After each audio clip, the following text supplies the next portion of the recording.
Boa noite a todos, boa noite a todas. São 19h31. Vamos ouvir o clamor dos pobres e o clamor da terra. E aí, pessoal, como é que vocês estão? Eu tô levando, meio cansadinho, meio detonado. Muita coisa para fazer, né? Hoje eu tive uma notícia um pouco triste, porque minha tia Lúcia morreu. Eu digo que é um pouco triste, porque a coitada estava muito doente. Então, assim, a gente sempre relativiza um pouco, porque a pessoa está doente, né? Mas a gente não quer que a pessoa morra, né? Do mesmo jeito que a gente, vamos dizer assim, tem certeza da ressurreição, né? Mas a gente fica sempre com dúvida, né? Entendeu? Então, assim, difícil, né? Mas estamos aí. Estou tentando localizar o site aqui da CNBB, está um pouquinho lenta a coisa, né? Estou tentando entrar no Instagram.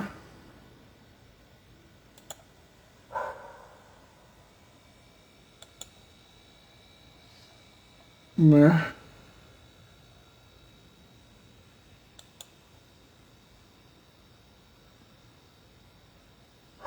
Mas tá dando algum problema.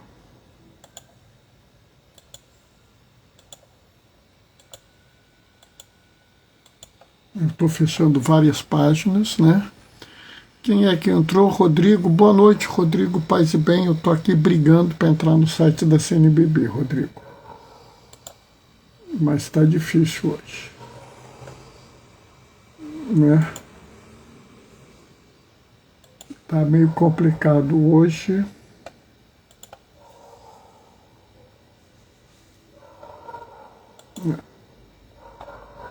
Opa! Entrou.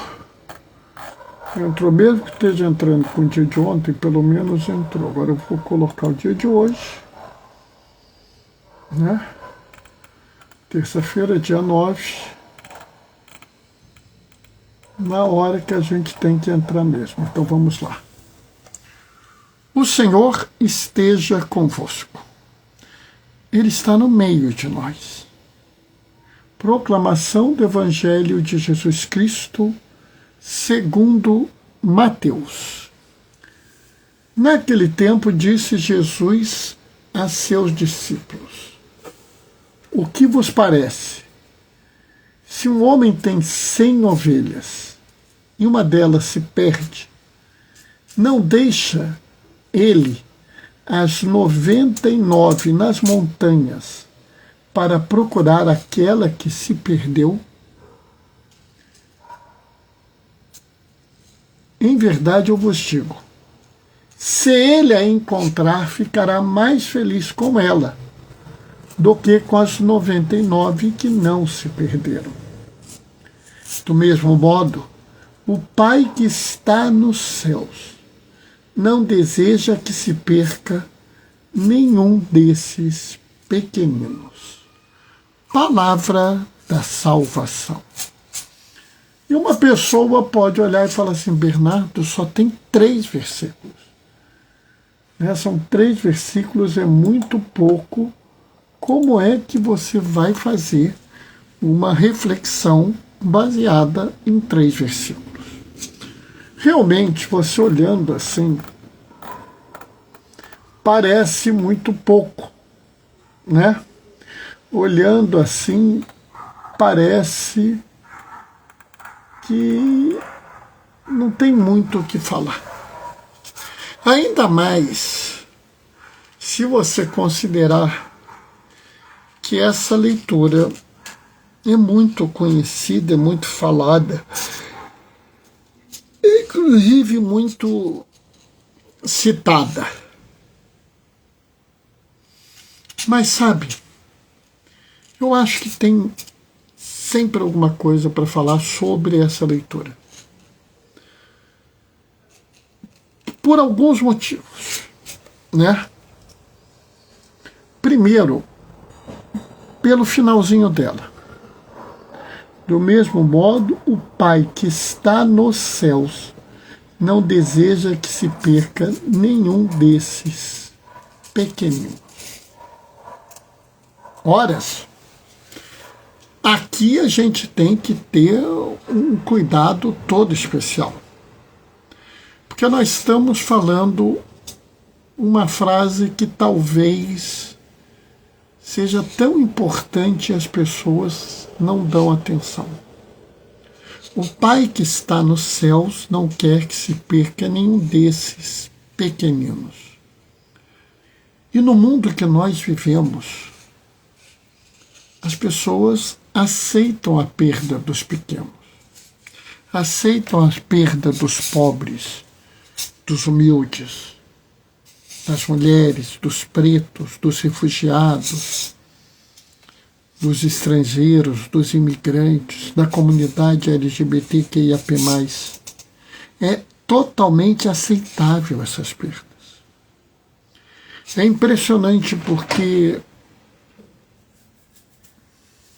às vezes, morrem 60, 70, 80 pessoas numa favela, 100 pessoas numa favela, e todo mundo acha razoável. Aí morre uma pessoa no asfalto, é um escândalo. Eu tenho certeza quase absoluta que essa semana já morreu um líder do movimento, vamos dizer, campesino, do movimento dos trabalhadores rurais. Não necessariamente do MST, ele pode ser do MST, do MPA, da CPT, né? De vários movimentos dos trabalhadores rurais. Tenho quase certeza que morreu já um essa semana, Bernardo. Nós estamos na terça-feira. Mas morreu já. E ninguém vai dar bola. Ninguém vai falar nada. Por quê? Porque é um pequenino. Se uma pessoa qualquer deixar de ser bem atendida na sua comunidade de fé, é bem provável que ninguém dê bola para isso. Se uma pessoa deixar de ser cuidada na sua comunidade de fé, é capaz de ninguém dar bola para isso. Mas se for uma pessoa importante, é capaz de quererem mover céus e terra. Sabe, às vezes eu me assusto com essa visão das coisas. Eu me lembro uma vez que eu estava numa atividade numa igreja e tinha um estacionamento, e cobraram de um diácono. E o diácono virou e falou assim: mas vocês vão cobrar o estacionamento de um diácono? E eu fiquei pensando assim com os meus botões. Ué, se cobram de um leigo, por que não cobram de um diácono?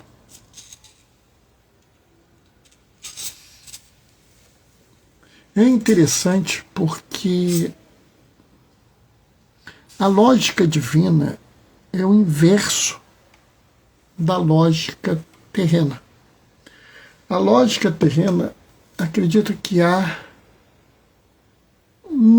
poucas pessoas extremamente valiosas e que merecem um tratamento totalmente especial, diferente do tratamento dos outros.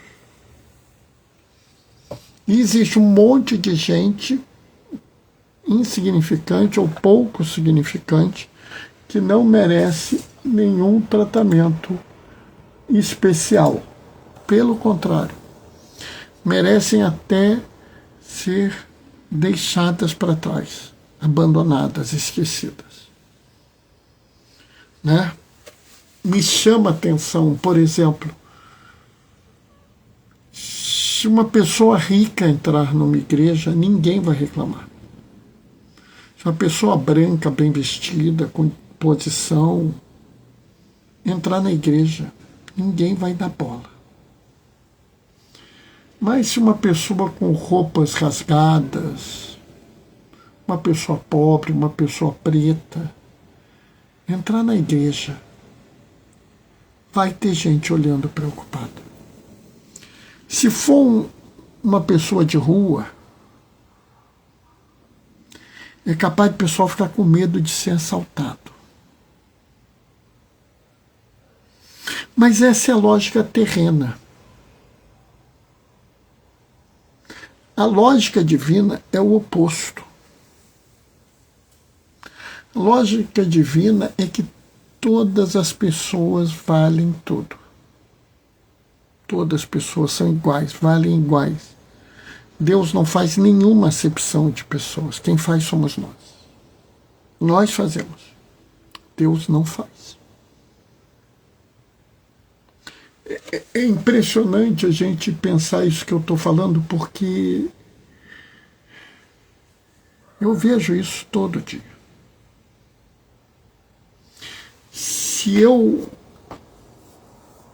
virar e disser assim, não, eu vou fazer uma celebração da palavra, e eu chegar cansado, com o corpo doendo, qualquer coisa em casa, ou na igreja, tenho certeza que algumas pessoas vão perguntar assim, diácono, foi pouca gente hoje na celebração, né? E eu falo para vocês assim com pureza d'alma, tá? É claro que eu quero fazer uma celebração da palavra para um monte de gente. Claro que eu quero. Porque tem a minha vaidade. Né? Todo o ser humano é tocado pela vaidade. Claro que eu quero virar e dizer, não, eu faço celebração da palavra, tem 200 pessoas, eu tenho até que ir para a nave central da igreja porque não cabe na capela, é um negócio. Claro que eu quero falar isso. A gente tem que se perguntar por que você quer falar isso? Se é por uma vaidade ou se é porque você acha que isso vai evangelizar as pessoas. E assim, você não tem que responder para mim, você tem que responder para você.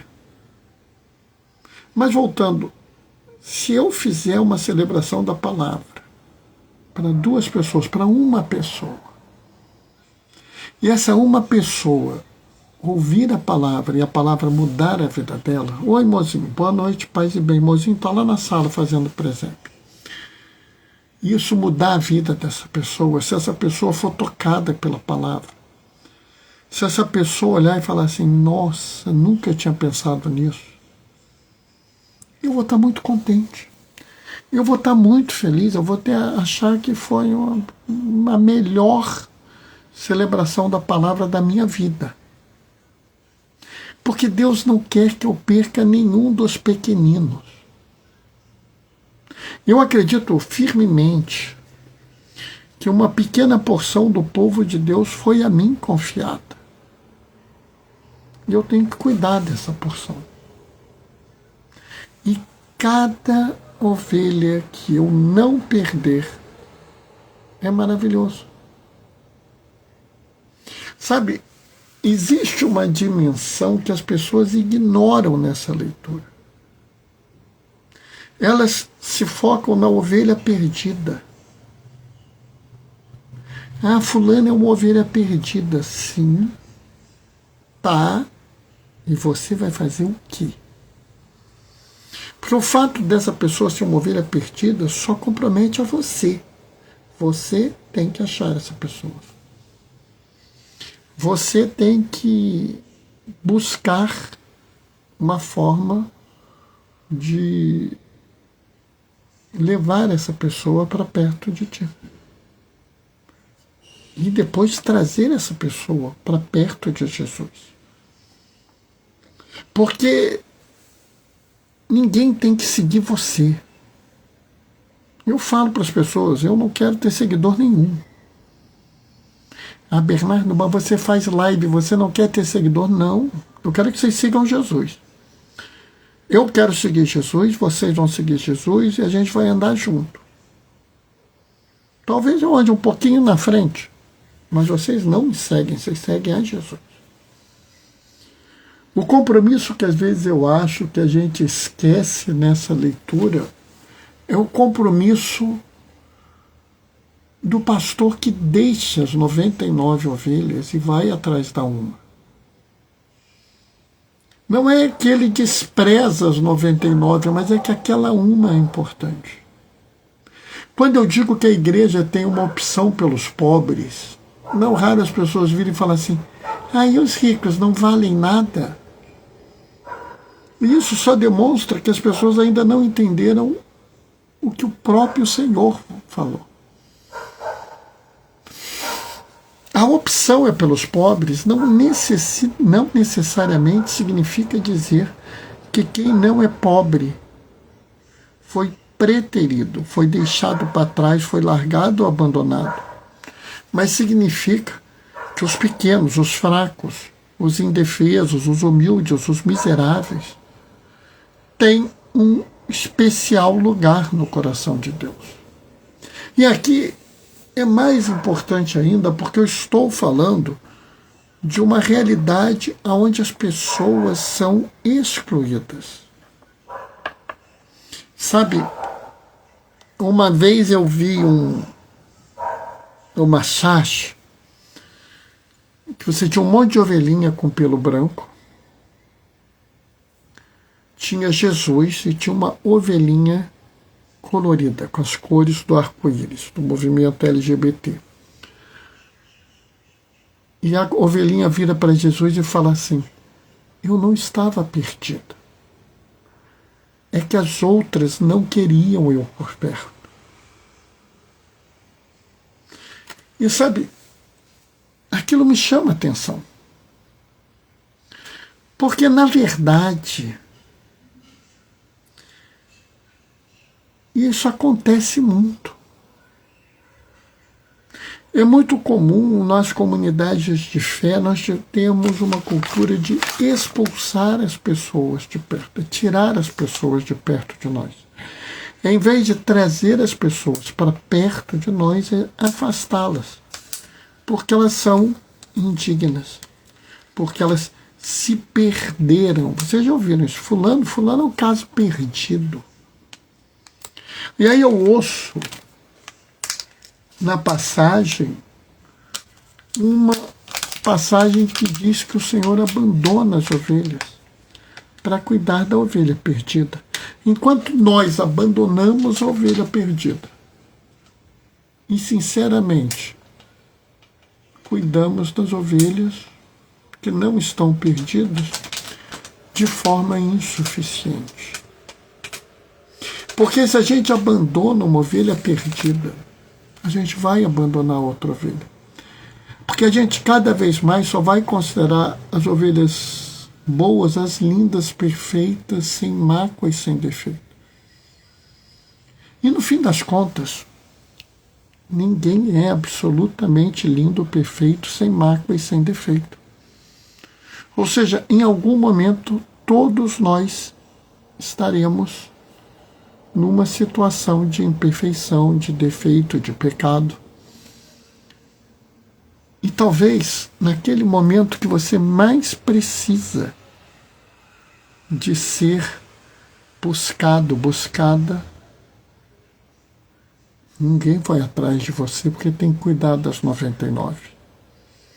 Quantas vezes eu já vi pessoas dizerem assim, Bernardo, não dá para se esforçar mais porque eu tenho que cuidar dessas outras aqui. Se eu me dedicar muito a esse grupo que é muito pequeno, é um grupo excluído, eu não vou poder dar atenção para esse outro grupo aqui. Eu mesmo já ouvi: Bernardo, você está na pastoral da AIDS? Ah, eles não valem a pena. Bernardo, você vai atender na cadeia? Não, Bernardo. Atende aqui na igreja. Atende no ambulatório da paróquia tal. Eu fico pensando nesses locais, essas pessoas têm como ser atendidas, aquelas lá não. Mas eu não quero dar valor para aquela que está perdida, eu quero dar valor para esse rebanho que está aqui. E o que Jesus nos mostra é que o rebanho que não está perdido, não é que ele não precise de atenção, mas a atenção preferencial, a opção é pelas ovelhas perdidas. De certa forma, se você tem uma comunidade, ela se sustenta, ela consegue absorver as coisas. Mas aqueles que estão fora de um caminho de salvação precisam ser ajudados. Aqueles que estão fora da sociedade, e quase sempre por questões que não são suas, né?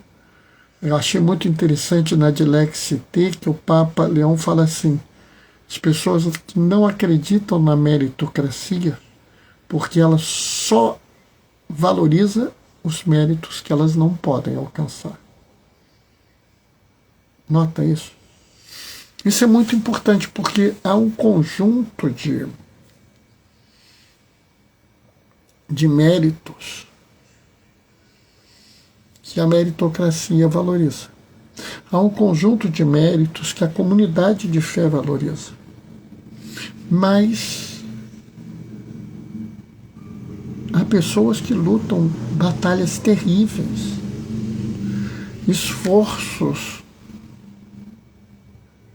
virtuosos, até esforços heróicos, mas que, como não estão no molde daquelas virtudes ali, daquele rebanho, eles são considerados piores ou até casos perdidos que não valem mais a pena.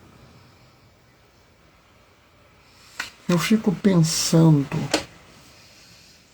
quantas e quantas vezes nós deixamos de valorizar uma pessoa por uma questão menor e ignoramos esforços fantásticos dessa mesma pessoa. Já pensou nisso? É interessante, né? Portanto, vamos guardar essa mensagem de hoje. Essa parábola não é para a sua posição como uma das 99 ovelhas.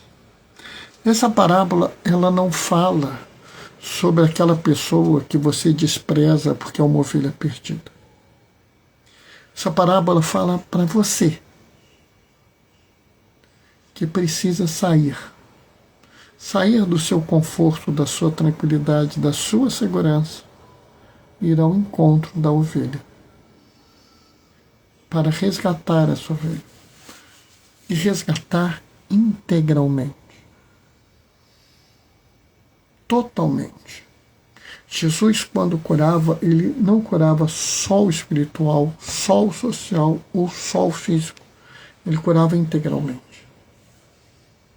Por isso, se você trouxer uma ovelha de volta, curada das 3 doenças, dos 3 males, vai haver uma grande festa no céu.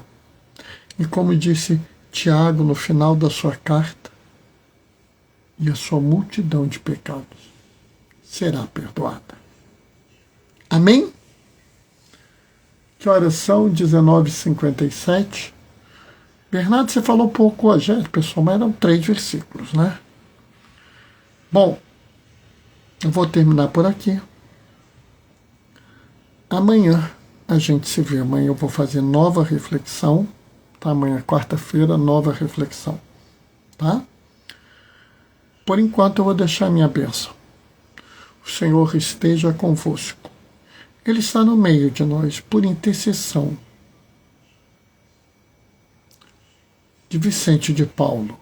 Desça sobre vós e permaneça para sempre a bênção do Deus Todo-Poderoso no amor, aquele que é Pai, Filho e Espírito Santo. Amanhã, 19h30, a gente se vê. Até lá. Beijos e bênçãos. Tchau, tchau, pessoal.